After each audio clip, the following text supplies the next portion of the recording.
Ahojte, betlehemské svetlo sa dnes priplavilo z Viedne do Bratislavy. Mám tu so sebou chalanov, ktorí ho priniesli. Čaute chalani. Ahoj. No čo vy, koľko ste sa plavili a aká bola cesta?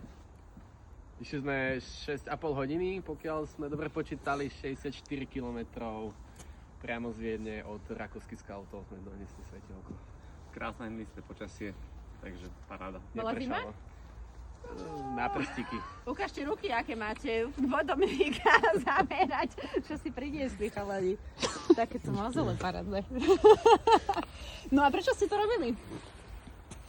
Chceli sme týmto vyzbierať peniažky v kampani Giving Tuesday, keďže je 64 km, takže každý minimálne 64 eur, ako euričko kilometr, a tak sa nám to podarilo šťastne, chvála Bohu.